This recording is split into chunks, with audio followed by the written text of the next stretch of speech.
Hi everyone, મારી ચેનલમાં તમારું સ્વાગત છે. ધ મોતીચૂર ગુજરાતી પરિવાર તરફથી તમને સૌને happy Diwali and happy new year. આજની મારી રેસીપી દિવાળીની મીઠાઈની રેસીપી છે મગજના લાડુ. તે પણ ખૂબ જ ઇઝીલી બની જાય છે. તો ચાલો તેને બનાવવાનું શરૂ કરીએ. એક પેનની અંદર આ રીતે 1/4 કપ જેટલું ઘી લેવાનું છે. ઘી થોડું મેલ્ટ થઈ જાય એટલે તેની અંદર 1/2 કપ જેટલું બેસન લેવાનું છે.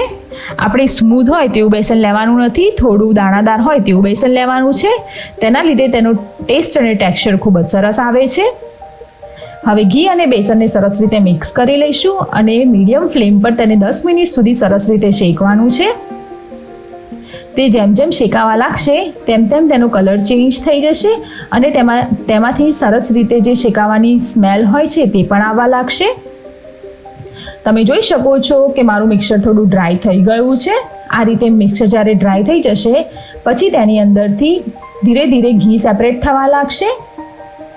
તમે જોઈ શકો છો કે હવે તે થોડું રની હોય તેવું બની ગયું છે. હવે તેની અંદરથી ધીરે ધીરે ઘી પણ સેપરેટ થઈ રહ્યું છે. તો આ પરફેક્ટ કન્સિસ્ટન્સી છે. આપણું મિક્સર છે તે રેડી થઈ ગયું છે. તો હવે આપણે તેને ઠંડુ પાડવાનું છે. તો તેની માટે આપણા આ મિક્સરને એક બોલની અંદર ટ્રાન્સફર કરી લઈશું.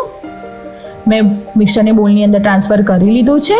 હવે તેની અંદર 1/4 ટીસ્પૂન જેટલો કાર્ડામોન પાવડર એટલે કે ઇલાયચીનો પાવડર એડ કરવાનો છે. ઇલાયચીના લીધે તેની ટેસ્ટ અને ફ્લેવર ખૂબ જ સરસ આવે છે.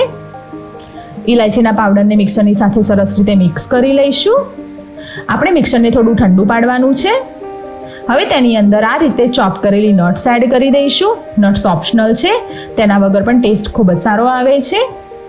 તેને પણ મિક્સ કરી લઈશું અને આ રીતે હલાવતા જઈશું જેથી કરીને આપણું મિક્સર થોડું ઠંડુ થઈ જાય. મિક્સર ઠંડુ થઈ ગયું છે તો તેની અંદર આ રીતે 1 કપ જેટલી દળેલી ખાંડ એડ કરવાની છે. તમને વધારે ગળ્યું પસંદ હોય તો તમે ખાંડની ક્વોન્ટિટી થોડી વધારી શકો છો, પરંતુ આ પરફેક્ટ માપ છે. ખાંડને આપણા બેસનના મિક્સરની સાથે સરસ રીતે મિક્સ કરી લઈશું. આ રીતે સરસ રીતે મિક્સ કર્યા પછી તેની અંદરથી થોડું થોડું મિક્સર લઈ અને તમને પસંદ હોય તે સાઇઝના લાડુ બનાવી લેવાના છે. મેં થોડા નાના હોય તેવા લાડુ બનાવ્યા હતા, પરંતુ તમે મોટા લાડુ પણ બનાવી શકો છો. જો તમને મારો આ વિડીયો પસંદ આવ્યો હોય તો તેને લાઇક અને કમેન્ટ કરવાનું ભૂલતા નહીં. જો તમે મારી ચેનલ પર નવા હો તો મારી ચેનલને સબસ્ક્રાઈબ કરી અને તેની પાસે જે બેલ આઇકન છે તેને દબાવી લો, જેથી કરીને મારા વિડીયોઝ અને ચેનલની રેગ્યુલર અપડેટ્સ તમને મળતી રહે. Thanks for watching my video. By.